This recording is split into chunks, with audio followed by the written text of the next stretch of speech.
ታላይ እንደምትመለከቱት አጼ ሚኒሊክ የሸዋ ንጉስ ነበሩ ከዛም በኋላ ግን እስከ ጅማንም እዚህ ጋር እስከ ጎባ ሐረር እና የተለያዩ ቦታዎችን ለመቆጣጠርና ግዛታቸውን ለማስፋፋት ችለዋል እንዴት ነው ይሄንን ግዛት ለማስፋፋት የቻሉት አብረን እንይ የመጀመሪያው ላይ አጼ ሚኒሊክ የሸዋ ንጉስ በነበሩበት ሰዓት ቱላማና እንዲሁም ደግሞ ማቻ ኦሮሞ የሚባሉትን ቦታዎች አንድ ላይ በማድረግ የራሳቸው ግዛት ለማድረግ ሞክረው ነበር ይህንን ነገር በሚሞክሩበት ሰዓት ደግሞ ዋናው ሲያግዛቸው የነበረው ጓድ ወይም ደግሞ አብራቸው ሲመራ የነበረው ማን ነው ራስ ጎበና ዳቼ የሚባለው ነው ማለት ነው አንዳንድ ቦታዎች በሰላም እጃቸውን ሰጥተው ከአጼ ሚኒሊክ ግዛቶች መካከል የተቆጠሩ ሲሆን አንዳንዶቹ ደግሞ በጦርነት አጼ ሚኒሊክ በራሳቸው አሸንፈው የተቆጣጠሯቸው ነበሩ ማለት ነው ከነዚህ መካከል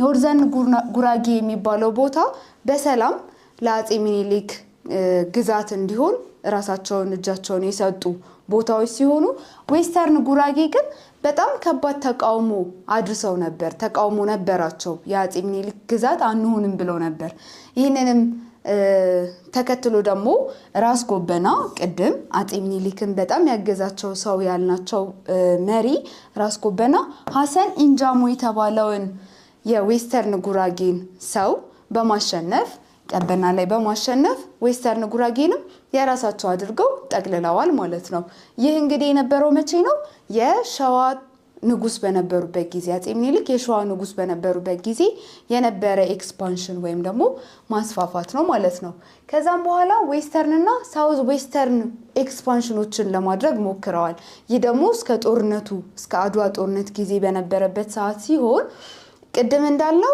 አንዳንዶቹ በሰላም እጃቸውን ሰጥተዋል አንዳንዶቹ ደግሞ በጦርነት የአጼ ሚኒሊክ ግዛት ውስጥ ተካተዋል ከነዚህ መካከል ሆሮ ጉዱሩ የሚባለው ቦታ በራስ አዳል በሚባለው ሰው ሲመራ የነበረ ሲሆን ለረጅም ጊዜ የአጼ ሚኒሊክ ግዛት ውስጥ አንገባም ብለው ሲቃወሙ የቆዩ ቢሆንም ነገር ግን መጨረሻ ላይ እንባቦ በተባለው ጦርነት ላይ ራስ አዳልን በማሸነፍ ይህንን ሆሮ ጉዱሩ የተባለውን ቦታ ለመቆጣጠር ችለዋል ማለት ነው ከዚህ ከእንባቦ ጦርነት በኋላ ግን ለቃ ነቀምቴ ለቃ ቄለምና እንዲሁም ደግሞ ጅማ አባ ጅፋር የተባሉት ቦታዎች ግን በሰላም እጃቸውን ሰጥተው የአጼ ሚኒሊክ ግዛት ውስጥ ተካተዋል ማለት ነው ስለዚህ ሚኒሊክ በእነዚህ ቦታዎች ላይ አውቶኖሚ ያገኘ ወይም ደግሞ የራሱ ግዛት ያደረገ እየተቀለላቸው ሄዷል ማለት ነው ከዛም ቀጥሎ ደግሞ ሬዚስታንስ ወይም ደግሞ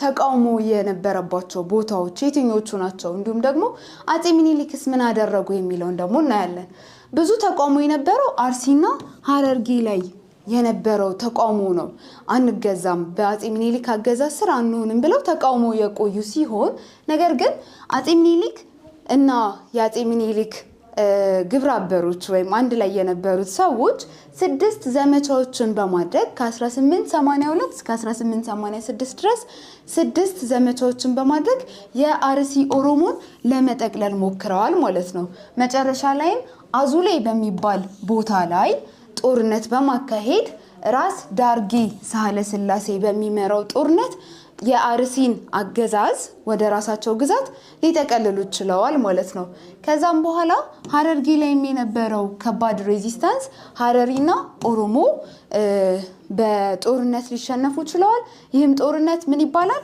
ጨለንቆ ላይ የተደረገው ጃንዋሪ 6 1887 ላይ የተደረገው ጦርነት ነው ማለት ነው ከጨለንቆና ከአዙሌ ጦርነት በኋላ እነዚህን ሁለት ቦታዎች አርሲንና ሐረሪን ሊጠቀልሉ ችለዋል ማለት ነው ይህ የጨለንቆ ጦርነት ላይ ደጃች መኮንን ወልደ ሚካኤል የሚባሉት እንደ ገቨርነር የዛ አካባቢ ገቨርነር ወይ መሪ ተብለው ተሹመው ነበር ማለት ነው ራስ መኮንን ተብለዋል ከተሾሙ በኋላ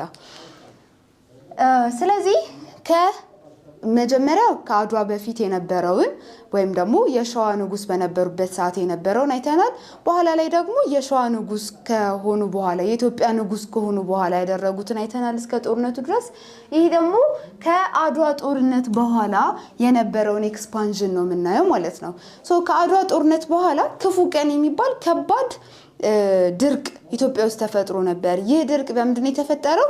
ሪንደር ፔስት በሚባል የከብት በሽታ ሲሆን ይህ በሽታም የመጣው ከየት ነው?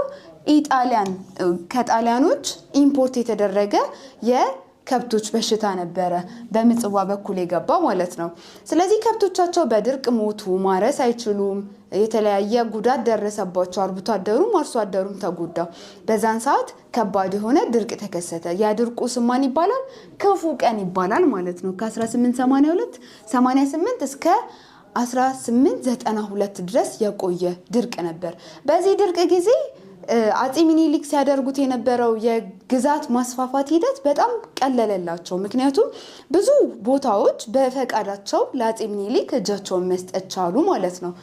በዛን ሰዓት እንደ ዳውሮ፣ ኮንታ፣ ከምባታ፣ ባሌ፣ ሲዳማ፣ ጋሞ ጎፋ እንዲሁም ደግሞ ወላይታ የሚባሉ ቦታዎች ከ1889 እስከ 1994 በነበረው ሰዓት ማለትም ይህ የክፉ ቀን ድርቅ በመጣበት ሰዓት እጃቸውን ለሚኒሊክ አገዛዝ ሰጡ ማለት ነው። ስለዚህ ሚኒሊክ እነዚህን ቦታዎች ተቆጣጠረ።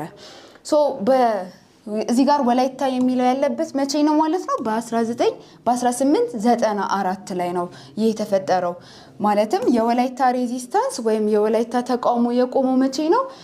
ካኦ ጦና የሚባሉት የወላይታ የመጨረሻ ንጉስ የነበሩት ሰው ከታሰሩ በኋላ ነው ማለት ነው። እንዳይምታታባችሁ የከፋና የወላይታ ነገስታት ስማቸውን መጠሪያቸውን እዚህ ጋር ለማስታወስ ያክል የወላይታ ነገስታት ካኦ ይባላሉ። ካኦ ጦና ደግሞ የመጨረሻው የወላይታ ንጉስ ነው ማለት ነው። የከፋ ደግሞ ሲሆን ታቶ ይባላል። በኋላ ላይ እንመጣበታለን። በዚህ ይህንን በማሸነፍ ካኦ ጦናን በማሸነፍ ወላይታን በ1894 ኢንኮርፖሬት አድርገዋል ማለት ነው። ከዚህ ጦርነት በኋላ ደግሞ ከታሰሩ በኋላ ካኦ ጦና ከታሰሩ በኋላ ጌዲዮ፣ ቦሮና እና ኮንሶም አንድ ላይ የሚኒሊክ ግዛት በመሆን ቀጥለዋል ማለት ነው። ከዛም በኋላ ፋይናል ኤክስፓንሽን ወይም ደግሞ ቦርደር አግሪመንቶቹ ምን ይመስሉ ነበር የሚለውን ደግሞ እኔና ከዛ በኋላ የከፋውን የመጨረሻ ንጉስ ታቶ ጋኪሴሬቾ የተባለውን አፄ ሚኒሊክ በማሸነፍ ምን አደረጉ? ከፋን ተቆጣጠሩ ማለት ነው። ከፋን በሚቆጣጠሩበት ሰዓት የነበረውን ጦር የመራው ደግሞ ማን ይባላል? ራስ ወልደ ጊዮርጊስ ይባላል ማለት ነው።